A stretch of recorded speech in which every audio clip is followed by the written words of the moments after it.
Hitchhiking creeps. This was about 11 years ago now, but I still remember it vividly. I was 18 and was driving along a quiet residential road in my hometown in New Zealand. I was on my way to pick up my friend because I'd bought us tickets to the Angelina Jolie spy movie Salt, my first poor decision of the day. There was a school on the road, so the speed limit was low. As I was ambling along, I noticed an older man in his mid-50s standing in the middle of the road up ahead, frantically waving his arms. There were no other cars around, and with no idea what else to do, I pulled over and let down my window. For the first time, I noticed a woman sitting on the sidewalk and kind of hunched over. The man approached in a panic and said, "Help, you have to drive us to the hospital. My wife needs medical assistance immediately." I looked over at her and she was kind of rocking. I instantly pulled out my phone and began to dial the emergency number, starting to feel panicked myself. He saw my phone and said, "No, there honestly isn't time. You have to help us now. She needs to get to the hospital." In hindsight, I should have just held my ground and called an ambulance. However, I knew the hospital was relatively close. I also didn't want to be responsible for this rocking woman's death, so being young and foolish, I unlocked my car doors. The man helped the woman get into the back seat, and he hopped in the front. They were relatively normally dressed, but I now noticed he was holding an amorphous black trash bag. The moment they got in, the woman stopped rocking and sat bolt upright, staring at me in the rear vision mirror. I was shocked. Instantly, the man just said, "Drive." I got to the end of the road and signaled right, being the direction of the hospital, and the man really firmly and now completely calm said, "No, left, take us to the suburb. About 10 minutes drive away. But you have to go to the hospital." Silence. My whole body went numb, and I started driving towards the suburb, somewhat absently noting to myself that there is a large police station in that suburb. As I'm driving, completely disembodied, the woman in the back suddenly says, "No shit, I know everything about you." "What?" I asked, my testicles literally ascending into my stomach. "Yes, I know you're an Aquarius." She kind of cackled after she said it. Creepy. Anyway, joke's on her, I'm a Sagittarius. Regardless, I agreed, and thankfully, her speaking jolted me out of autopilot. I pulled over and said, "You need to get out here." Neither of them moved. "It's just down the road," he said, and kind of indicated towards his black trash bag. Weapons or guns are very rare in New Zealand, so my mind didn't go there, but I just felt like something in that bag was intended as a threat. I kept driving, sweating, and on the verge of tears until we reached the suburb. I pulled over immediately near the station and said, "Get out," firmly. They didn't move, and the man said, "Take us to the suburb, another 10 minutes drive." Thankfully, I finally saw some sense and just took out the keys and got out of the car, maintaining a distance. They sat there for like 2 minutes, which honestly felt like an hour. Eventually, they opened the doors and finally got out. The woman was holding a book she'd picked up from the back seat, Brave New World, which I had just written my final exam on.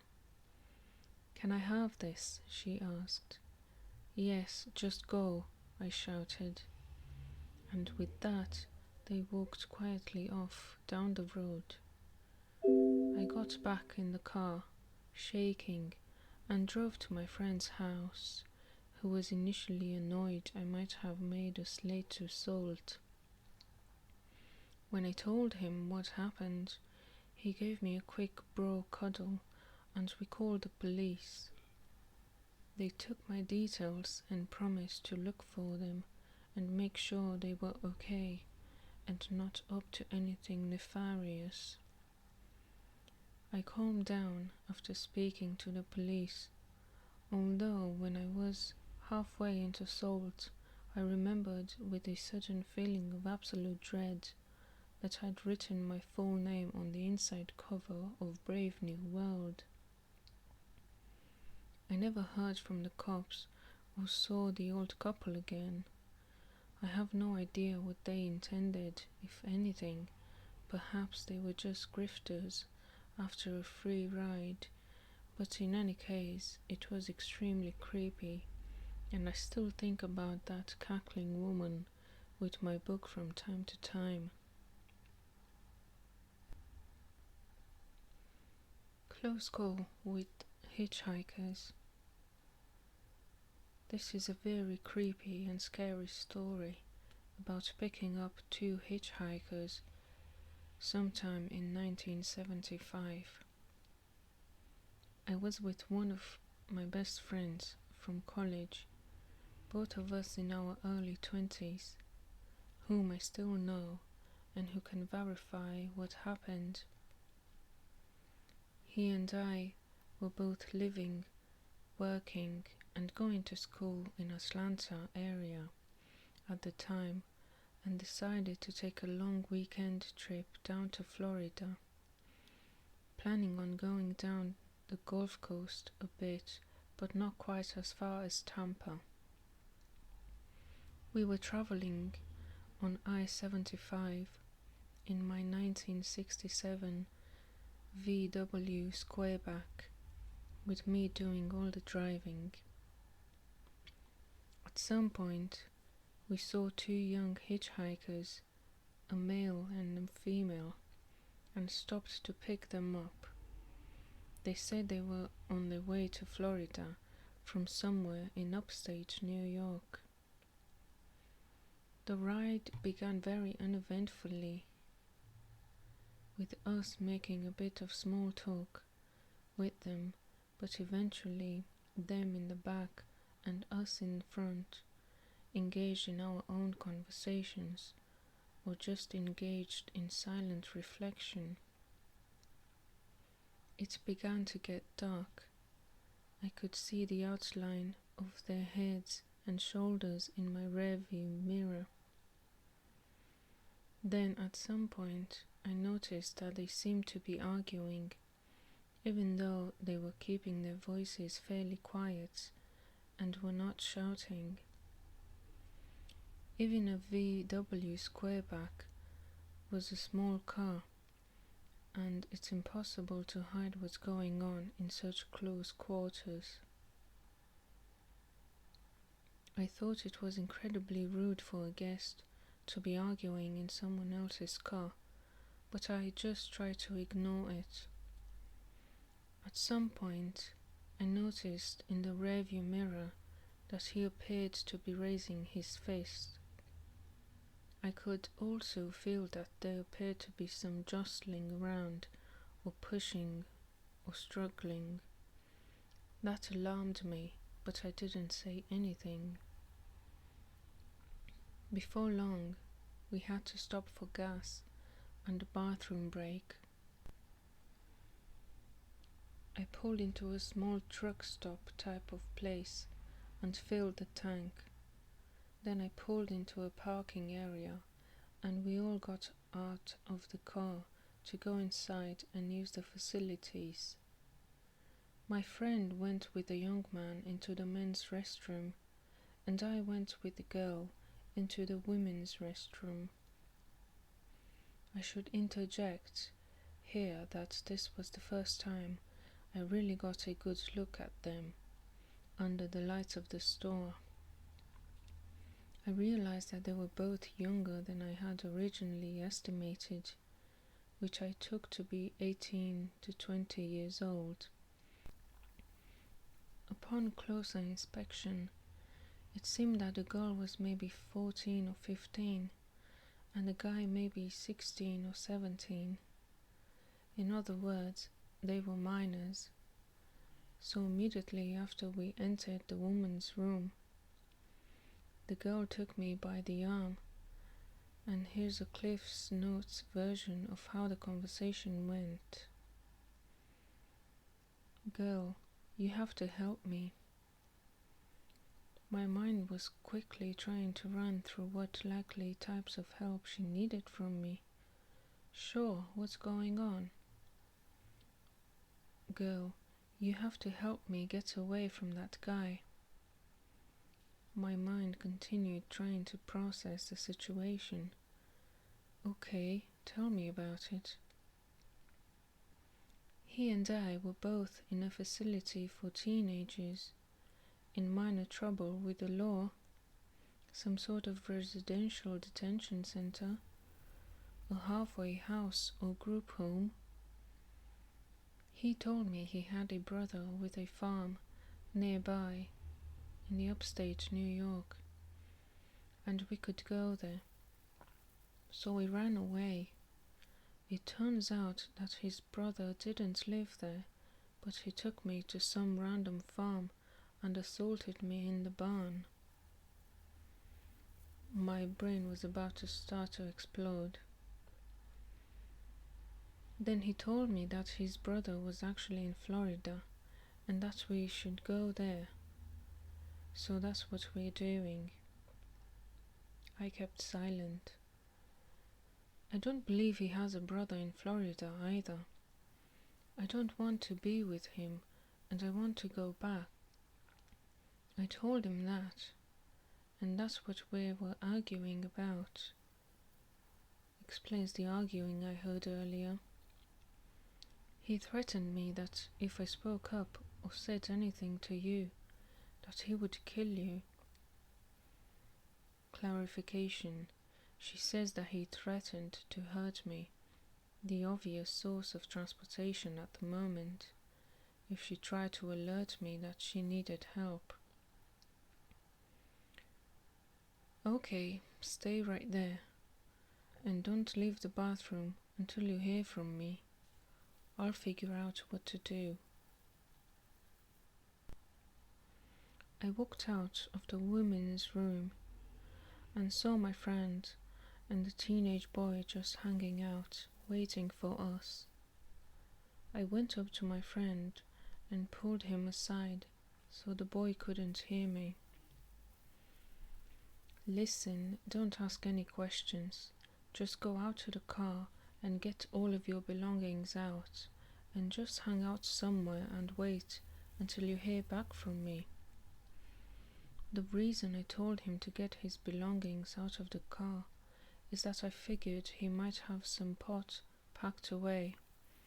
I didn't want to risk a search of our car uncovering anything illegal in the event that the cops got involved in what was about to come down. I didn't know if we were dealing with a potential kidnapping at the most, or runaway teens at the least, but I knew that something bad was going on.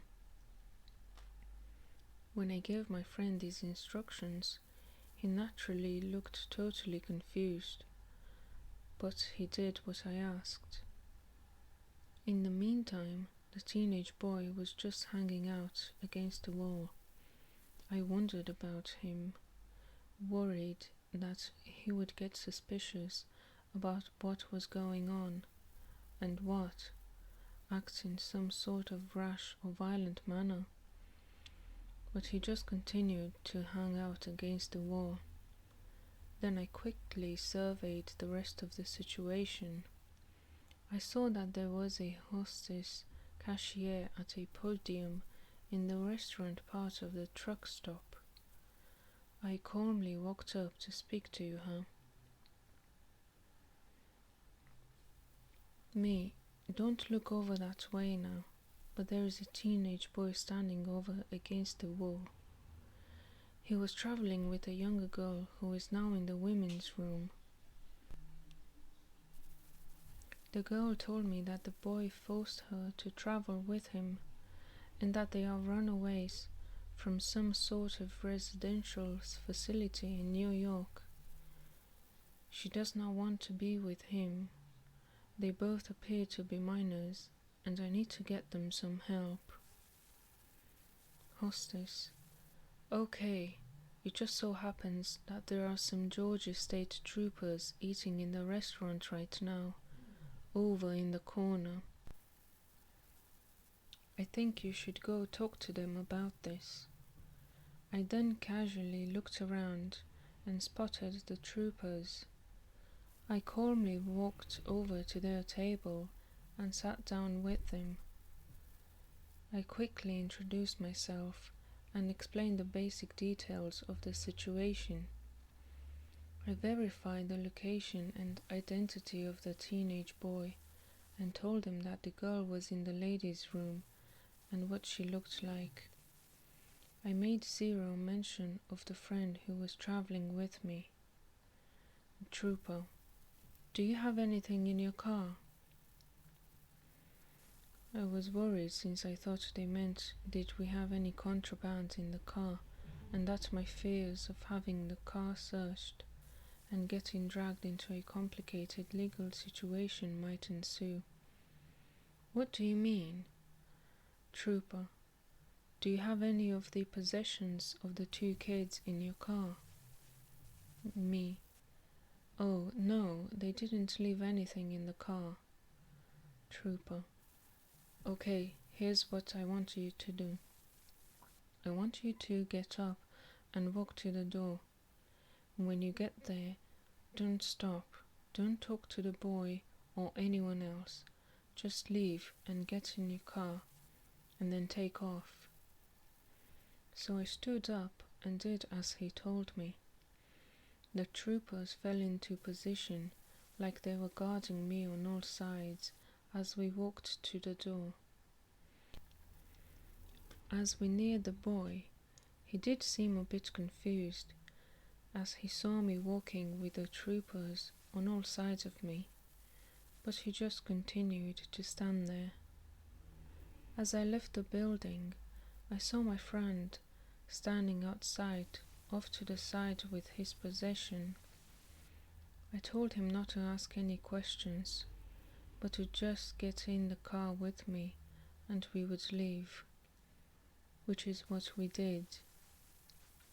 I then explained to him everything that had happened with me and the girl and the whole thing, something that he would of course known nothing about other than when I told him to get his things out of my car and just lay low until I told him otherwise. I have no idea what happened after I left.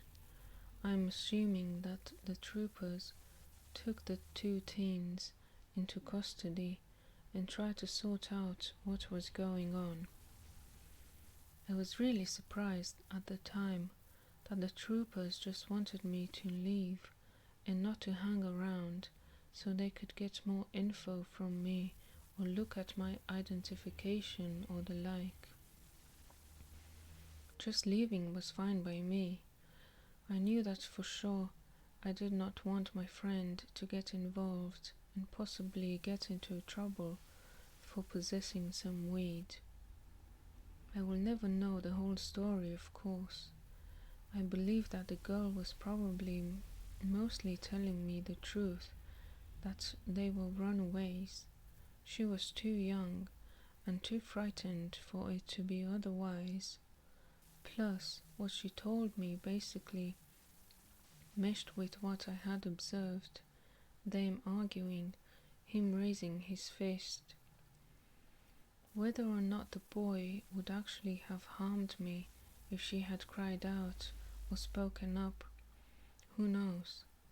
I don't know if the part about them being from the juvenile detention center or group home or whatever was the truth. Psycho at the bus stop. This happened a few days ago. I often take evening strolls to have some alone time and clear my head. This particular day happened to be a Friday, so the streets were relatively empty.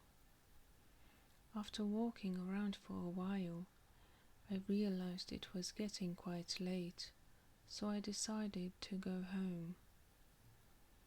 I walked to the bus shelter and lit a cigarette. As I was smoking and scrolling through my phone, I noticed a man crossing the street and heading my way. He was of medium build and wearing worn-out clothes that seemed like they hadn't been washed in weeks. Once he approached me, he suddenly stopped. He was gawking at me while pacing back and forth. It almost seemed like he wanted to say or do something, but was hesitant.